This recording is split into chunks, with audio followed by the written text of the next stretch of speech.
Bonjour à tous et bienvenue à ce nouveau numéro du Dessous des Data. Alors, si je vous parle de consommation d'électricité, vous pensez immédiatement à l'intelligence artificielle. C'est l'élément central aujourd'hui du débat sur la consommation d'électricité de l'intelligence artificielle. Est-ce que c'est tenable? Est-ce que finalement ces modèles qui demandent de plus en plus de capacité de calcul et donc de plus en plus d'énergie vont-ils pouvoir véritablement être gérés? Ça va être gérable ou pas par les acteurs électriques? Est-ce qu'il faut véritablement anticiper un problème sur la demande d'électricité dans le monde, sur l'utilisation de l'électricité par l'intelligence artificielle? Ou au contraire, est-ce que finalement on va pas avoir un blocage dans le développement d'intelligence artificielle face à des modèles qui utilisent de plus en plus d'énergie, qui sont donc de plus en plus coûteux? Est-ce que véritablement ils vont nous apporter la valeur ajoutée suffisante? Et puis surtout, tous ces investissements massifs, rapides, où on voit beaucoup d'acteurs investissent massivement dans les capacités de calcul. Est-ce que tout ça n'est pas surdimensionné et va-t-on pas avoir des problèmes de lenteur finalement, d'investissements qui sont retardés face à des problèmes purement énergétiques? Alors on va voir un peu ce volet de l'énergie, en quoi l'énergie peut-il affecter finalement la croissance de l'intelligence artificielle, le développement des modèles. On sait que l'intelligence artificielle, c'est de transformer de l'énergie en de l'intelligence grâce à des capacités de calcul. Et donc, est-ce qu'il faut véritablement débrancher l'IA? Est-ce qu'on ne va pas trop vite? Est-ce qu'on ne va pas véritablement sur des tensions trop fortes sur les réseaux électriques? Ou et surtout, est-ce qu'il ne faut pas commencer à débrancher la thématique de l'IA des problématiques de portefeuille? Est-ce qu'il ne faut pas sortir ce secteur des investissements ou en tout cas limiter l'exposition à l'IA? Parce que derrière l'IA, finalement, le goulot d'étranglement serait la production d'électricité, les capacités de production d'électricité. Et c'est vrai qu'on a quand même une certaine nervosité depuis quelques semaines sur les marchés autour de cette thématique de l'IA. On sent que les investisseurs regardent ça avec beaucoup plus d'attention. Alors, c'est vrai qu'il y a peu de probabilités qu'on soit très déçu sur les volontés des hyperscalers d'investir massivement dans des capacités de production supplémentaires, dans des capacités de calcul. Il y a quand même une demande autour de l'IA qui est là. Il y a une volonté de développer les modèles. Ces modèles sont de plus en plus consommateurs d'énergie. Donc, on pourrait dire, est-ce qu'on ne s'amuse pas à se faire peur finalement autour de ça? Mais la vraie problématique n'est peut-être pas là où on le pense. C'est-à-dire que c'est peut-être pas la consommation d'électricité ou peut-être pas la capacité de répondre à cette consommation qui pose problème au niveau de la production, mais plutôt au niveau de la distribution. Et le vrai problème finalement n'est peut-être pas lié à la consommation d'électricité de l'IA, mais au fait qu'on doit amener à l'IA de l'électricité. Et c'est peut-être là où est le point faible dans toute cette chaîne que l'on observe autour du développement de l'intelligence artificielle. C'est le vrai problème, c'est la distribution d'électricité, apporter l'énergie suffisante aux data centers. Et c'est peut-être là l'élément de faiblesse.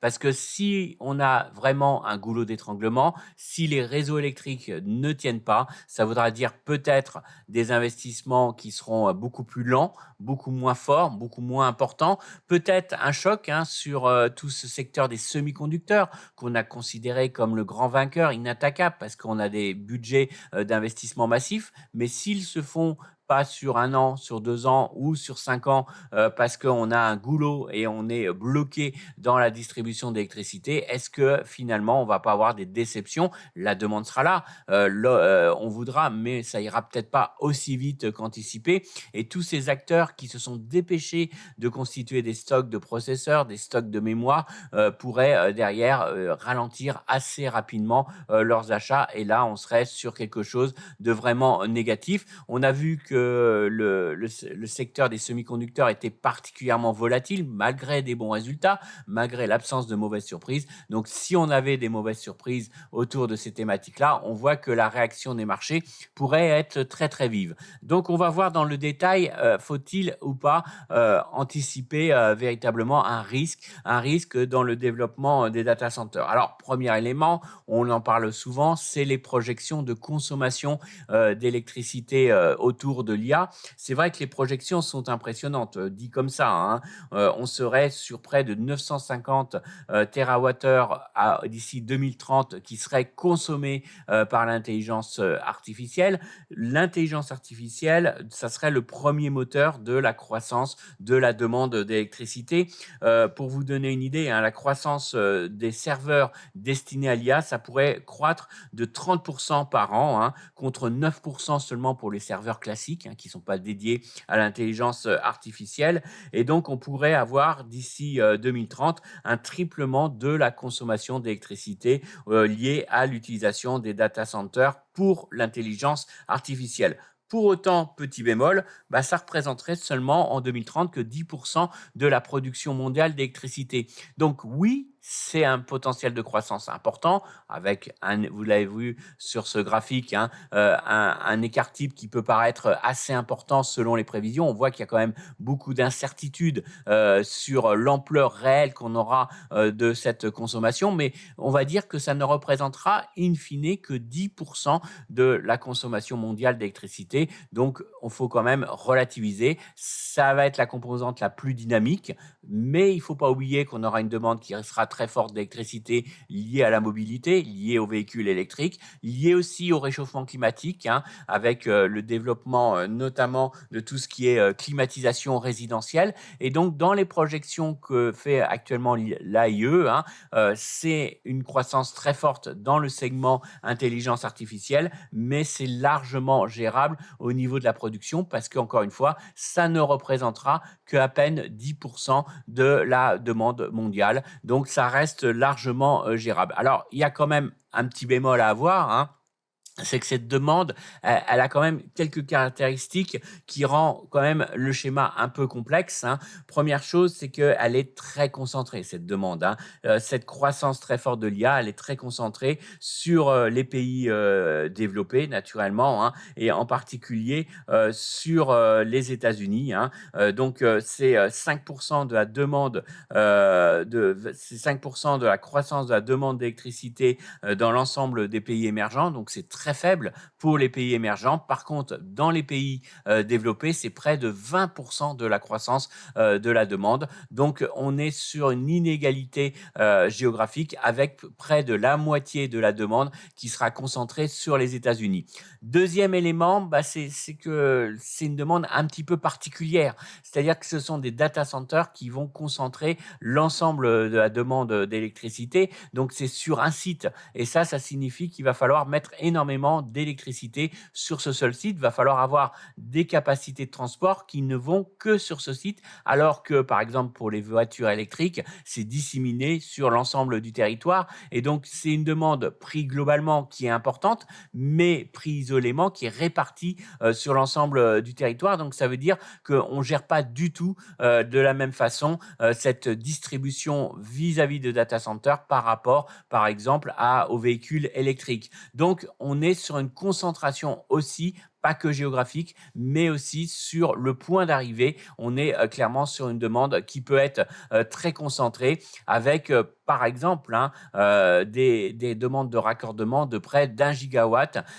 sur un site unique. Et ça n'a pas de précédent industriel, avec un point assez particulier, c'est-à-dire que théoriquement, on mettait des data centers ou des lieux de consommation d'électrique assez éloignés de la population. Donc, d'un côté, on avait la demande d'électricité en zone urbaine, très distribuée au sein de la zone urbaine, et de l'autre, on a des data centers qui concentrent en un seul point l'ensemble de la demande. Donc, ça veut dire qu'il faut repenser, mais il faut repenser pas la production forcément, mais surtout la distribution d'électricité, tenir compte de ces caractéristiques, hein, du fait qu'on va avoir une croissance qui va être concentrée sur un point, sur un lieu géographique, sur certains certains pays, sur les États-Unis, hein, et ça complexifie naturellement l'équation.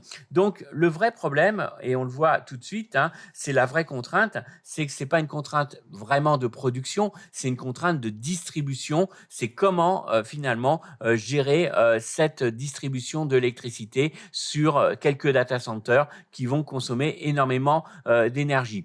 Alors, ça pose problème. Pourquoi? Parce que ça demande des investissements massifs dans le réseau électrique, hein. On est sur la constitution de nouvelles lignes électriques et ça, c'est pas du tout le même rythme que celui de l'investissement dans les data centers. Investir dans les data centers, c'est un cycle d'investissement de 1 à 2 ans dans lequel on construit physiquement le local, mais derrière, on met très rapidement des capacités de production. C'est pas le cas dans les lignes à haute tension, hein, c'est entre 4 à 8 ans pour pouvoir déployer ces lignes à haute tension. Et surtout, on voit que la demande véritablement d'investissement dans ces lignes à haute tension vont exploser dans les prochaines années. Alors que si on prend par exemple les États-Unis, on voit qu'on est sur des investissements très très modérés dans les lignes à haute tension avec une concentration très forte sur les lignes qui sont les plus rentables, qui sont déjà installées. Et donc quand on voit aujourd'hui les investissements aux États-Unis, c'est essentiellement des investissements pour recycler, pour entretenir les lignes existantes et non pour financer de nouvelles capacités de transport d'électricité. Donc ça pose un réel problème. On est clairement en sous-investissement dans le réseau électrique et c'est quelque chose qui ne suit pas du tout les investissements, le rythme d'investissement que l'on observe autour de l'intelligence artificielle. Donc ça, c'est un premier élément. Le réseau électrique n'a pas suffisamment d'investissement aujourd'hui. Il va falloir investir massivement avec déjà des tensions qui existent de manière très importante, hein, puisque si on n'investit pas plus aussi dans les capacités de transport, c'est parce qu'on a aussi des tensions en termes de composants, de transformateurs, de câbles. On manque déjà de capacités pour transporter de l'électricité et surtout de l'électricité en grande quantité. On préfère pour l'instant investir dans des basses tensions, dans des capacités proches du consommateur, mais là, il va falloir investir dans des capacités de transport à haute tension. Donc, ce sont des investissements lourds, importants, qui demandent à être planifiés et aujourd'hui, déjà, on est sur des tensions particulièrement importantes. Donc, une solution, la solution la plus logique, construisons les data centers à côté des sites de production. C'est ce qui paraît le plus logique et le plus facile. Alors, ça pourrait paraître une solution. D'ailleurs, 62% de ceux qui investissent dans les data centers envisagent de construire des capacités de production d'électricité juste sur leur data center. Donc, ça pourrait dire, on n'a pas besoin du réseau. Mettons le data center à côté de la centrale nucléaire, à côté de la centrale à gaz, à turbine à gaz, et produisons l'électricité nécessaire pour le data center. Ça paraît simple, ça paraît évident, mais ça n'est pas c'est pas si évident que ça. Pourquoi? D'une part, parce que si on fait ça, il faut surdimensionner les capacités de production électrique à côté du data center.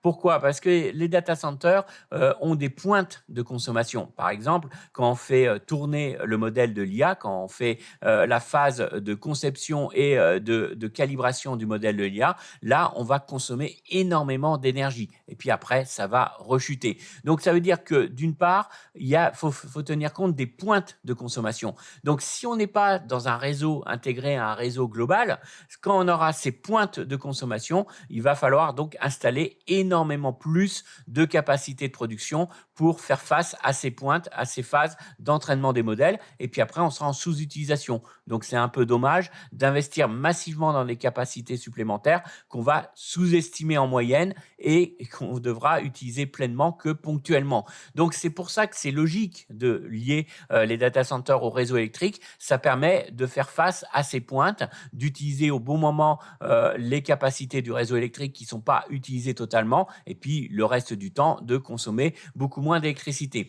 Donc, ne pas être intégré au réseau électrique, ça pose quand même problème. C'est pas si simple que ça. Ça demande des investissements beaucoup plus lourds. Deuxième élément, on est en pénurie de capacité de production. C'est-à-dire une centrale nucléaire, c'est très long à construire. Donc, on préfère mettre en place des turbines à gaz, mais on sait que ces turbines à gaz sont concentrées concentré sur 3 grands acteurs, hein, et qu'aujourd'hui, ces 3 grands acteurs ont leur carnet de commandes qui sont pleins et qui ont vu déjà les prix, hein, de leurs turbines à gaz monter énormément. Donc, ça coûte très cher de construire sa propre unité de production d'électricité juste à côté de son data center. Et puis, dernier élément, hein, naturellement, c'est que finalement, ne pas être raccordé au réseau pose aussi des problèmes d'utilisation même de ces capacités. Pourquoi? Parce que votre data center doit fonctionner 24 heures sur 24, 7 jours sur 7. Or, on sait qu'il y a quand même des opérations de maintenance à faire, hein. À un moment donné, même dans une centrale nucléaire, il faut recharger en combustible. Donc, on a des arrêts, des périodes d'arrêt de la centrale, des périodes d'entretien. Dans une turbine à gaz, il faut aussi faire des périodes de maintenance. Ça veut dire que si vous avez votre data center qui n'est pas raccordé au réseau national, eh ben, il va falloir l'arrêter quand on est en maintenance sur vos capacités de production. Alors après, je laisse de côté tout ce qui est solaire, tout ce qui est énergie renouvelable, qui est certes positif, mais qui doit être rattaché à un réseau central, puisque c'est par nature alternatif. Donc, on ne peut pas faire à 100%, l'utiliser à 100% les capacités de calcul alimentées par des énergies renouvelables. Donc, on ne résout pas le problème, hein, en mettant les data centers juste à côté des producteurs d'électricité ou en dédiant une production d'électricité à ce data center. C'est pas évident. En plus, ça pose énormément de problèmes parce que si on branche à une unité existante, ça veut dire que finalement on cannibabilise une partie de la production qui existait précédemment. Si je me plug à une centrale nucléaire, ça veut dire que cette centrale nucléaire qui servait d'autres abonnés qui ont financé la construction de cette centrale nucléaire, eh ben, je vais détourner une partie à mon profit. Ça explique pourquoi, hein, de nombreux États américains commencent à limiter et à refuser le fait que ces data centers se plug immédiatement aux capacités existantes. On considère que c'est le passager clandestin, hein, un détournement des capacités. Donc, ça rend très difficile et surtout, ça, on voit qu'on a besoin d'un réseau électrique quand on a un data center et qu'on ne peut pas échapper à ce réseau électrique. Donc, on n'a pas résolu le problème. On n'a pas résolu notre problème de notre réseau électrique et de cette gestion du capacité de réseau électrique. Et puis, dernier point, c'est la fameuse file d'attente dans les raccordements, hein. Il y a un énorme problème. On sait qu'il y a une inflation dans ces raccordements, dans ces demandes de raccordement. On est sur des demandes qui sont extrêmement élevées et ça pose un problème. Ça pose un problème aux régulateurs parce que jusqu'à présent, c'était le premier qui demande, le premier qui sera raccordé, hein. Et donc, du coup, on a eu une inflation des demandes avec sûrement des demandes qui ont explosé en termes de taille, alors qui ont été surdimensionnées. On l'a vu, hein, notamment au Texas, hein, où entre ce qui était demandé en termes de capacité de raccordement et ce qui a été véritablement consommé, on est à peine à 1,7%.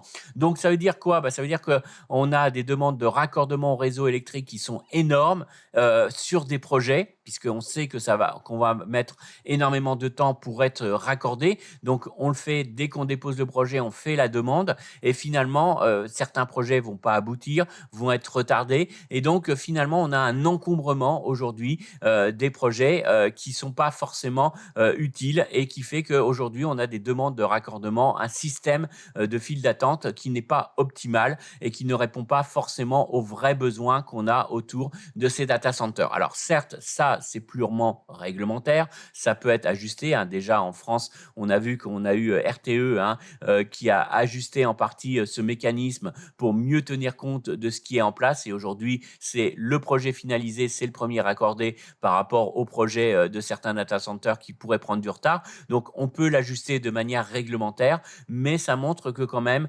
on est aujourd'hui sur une organisation qui doit être remis à place sur tout ce qui est demande de raccordement pour mieux tenir compte des réels besoins et ça pose énormément de problèmes.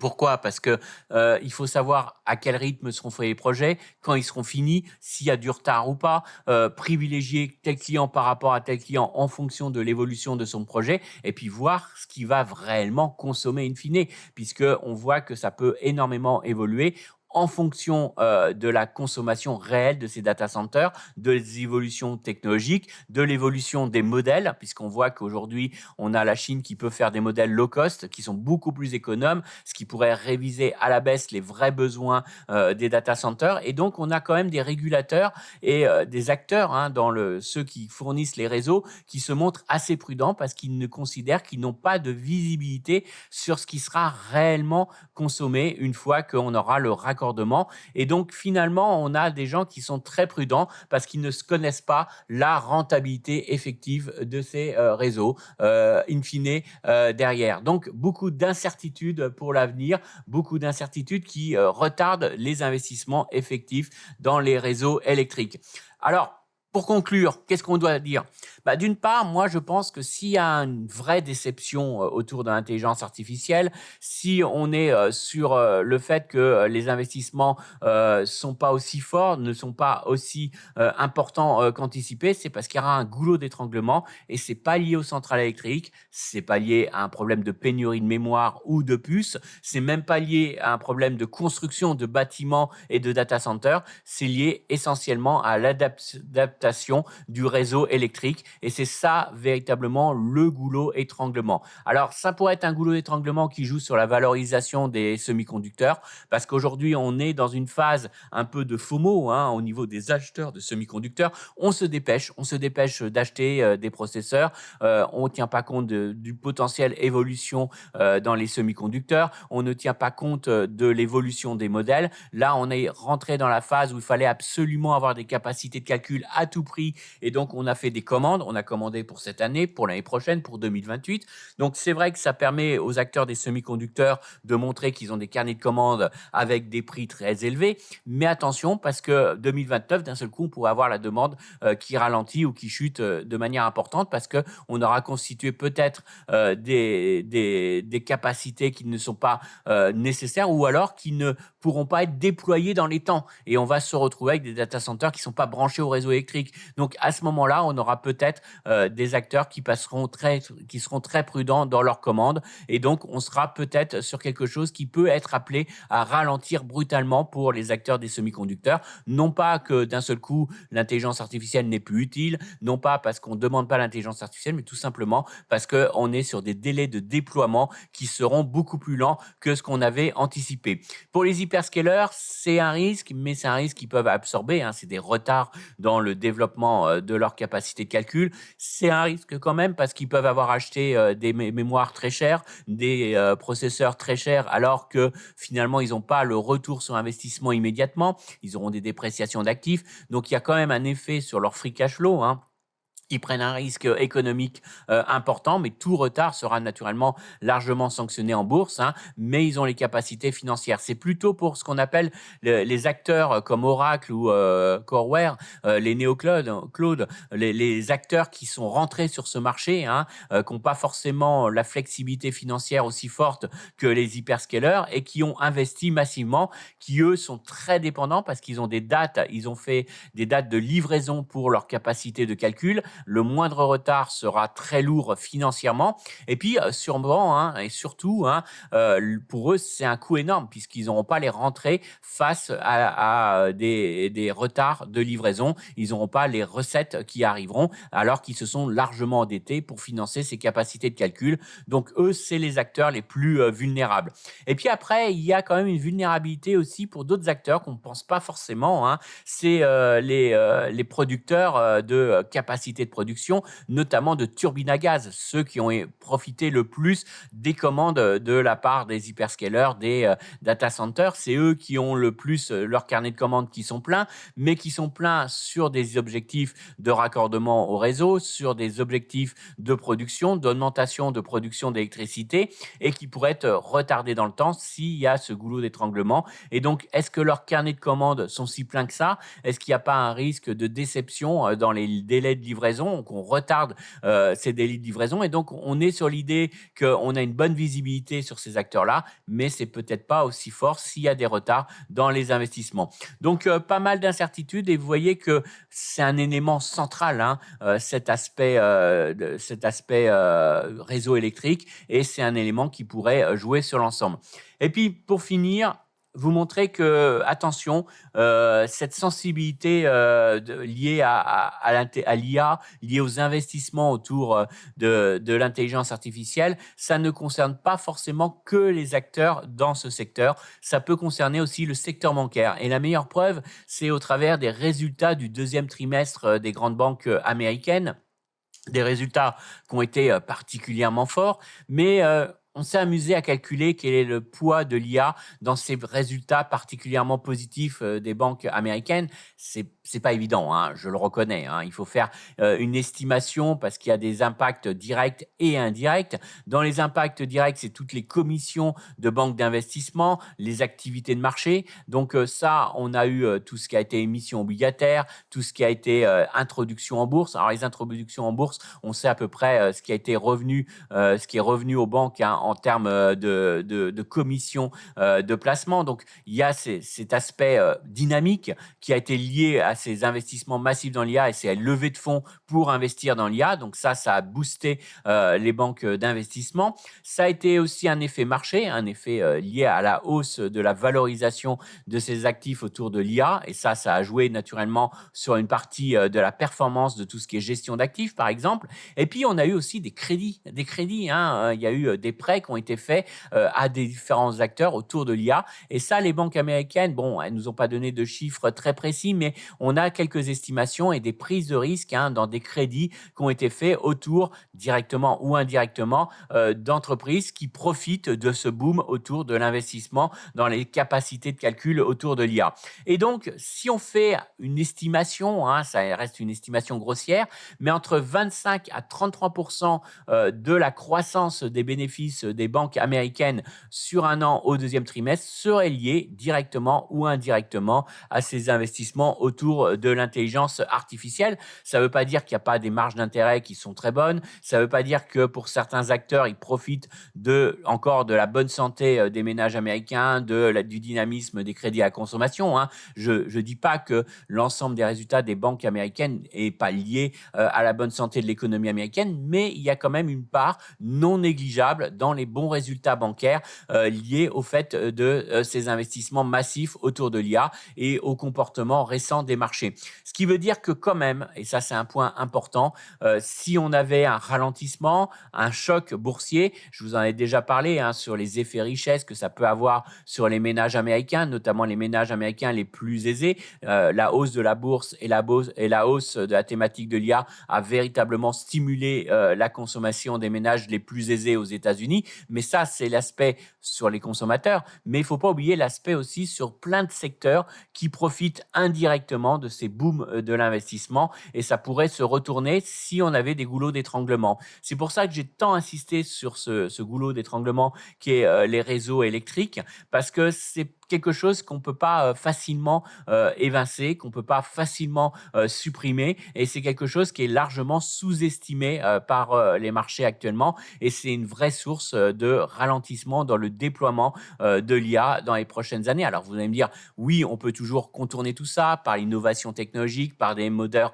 moins consommateurs d'électricité, mais on voit que ça crée quand même énormément d'incertitudes. C'est-à-dire entre les innovations, entre le fait qu'on voit que l'IA peut changer, faire des ruptures, mais pas à n'importe quel prix, à des coûts sûrement qui seront beaucoup plus élevés qu'anticipés actuellement. Donc, est-ce que ça sera rentable d'utiliser l'IA? Et on voit que les agents IA sont une vraie rupture parce que ça permet véritablement des gains de productivité, mais c'est très consommateur d'électricité. Et à un moment donné, lorsqu'on sera sur des ressources rares, est-ce qu'on utilisera autant les agents IA que l'anticipe l'industrie aujourd'hui? Est-ce qu'on ne gardera pas finalement cette technologie sur des besoins très précis où là, on a un vrai effet levier? Je vous prends un exemple. Aujourd'hui, est-ce qu'on va utiliser un modèle d'IA perfectionné pour résumer des mails alors qu'on peut finalement plutôt concentrer ses capacités de calcul dans l'innovation, dans la santé, où là, on a un retour sur investissement beaucoup plus important.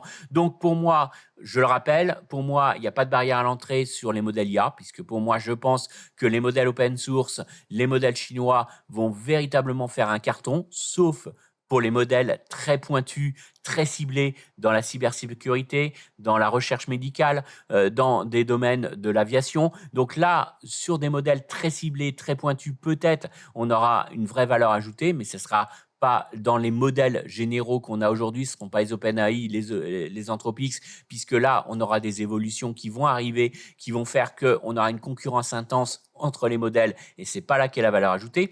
Dans les capacités de calcul, vous aurez une demande qui sera là, parce qu'on a quand même la montée en puissance de l'IA, les gains liés à l'IA, et donc ça va jouer, mais facturé au vrai coût. C'est-à-dire qu'aujourd'hui, on facture à peine 15% du coût réel de l'intelligence artificielle. Donc, quand on va facturer le vrai coût de l'intelligence artificielle, à ce moment-là, il y aura une sélectivité parce que le vrai coût, il ne peut que monter et monter de manière très importante à cause de la raréfaction, la consommation d'énergie, la barrière véritablement physique. Ça ne sera pas les puces Nvidia, ça ne sera pas les mémoires, ça sera véritablement le réseau électrique, l'accès à l'électricité. Et donc, une fois qu'on paiera ce vrai coût, on va concentrer l'intelligence artificielle dans les endroits où on a le plus de valeur ajoutée. Et là, on va s'apercevoir que oui, effectivement, l'IA a un vrai coût. Et là, on va avoir un vrai ralentissement et peut-être un choc sur les marchés avec des business models qui seront bien différents de ceux qui sont joués aujourd'hui sur les marchés,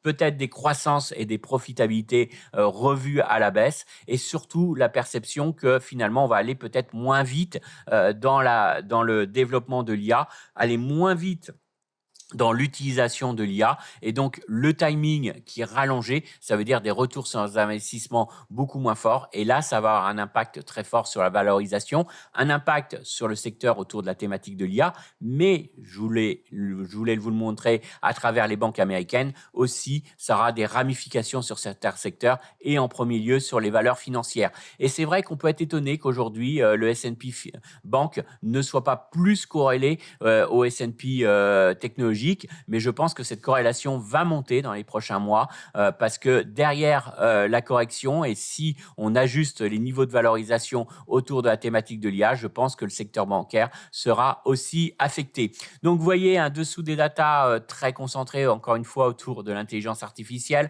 on en parle beaucoup, c'est un élément moteur, mais vous voyez sur un petit point de la chaîne, on est sur une chaîne qui doit se développer et on voit qu'il y a un petit maillon de faiblesse, un maillon sur lequel on risque de se heurter, et un maillon qui pourrait véritablement coûter très cher en termes de valorisation boursière, en termes d'impact aussi sur l'ensemble de la bourse américaine. Donc un élément à prendre en compte aujourd'hui, à intégrer, et dans les choix d'investissement aujourd'hui très clairement, on ne doit pas complètement abandonner la thématique de l'IA, mais on doit véritablement tenir compte des goulots d'étranglement, de ces éléments de frein aujourd'hui, et ces éléments de frein aujourd'hui vont devenir de plus en plus prégnants, et c'est quand même un vrai élément, un vrai caillou dans la perspective des indices boursiers dans leur ensemble, et notamment des indices boursiers américains qui pourraient être fragilisés si on avait quelques remises en cause de valorisation sur certaines valeurs autour de l'intelligence artificielle. Voilà ce qu'on pouvait dire sur cette semaine, sur cette thématique de l'IA. Merci d'avoir suivi cette vidéo, et rendez-vous à un prochain numéro sur le dessous des datas.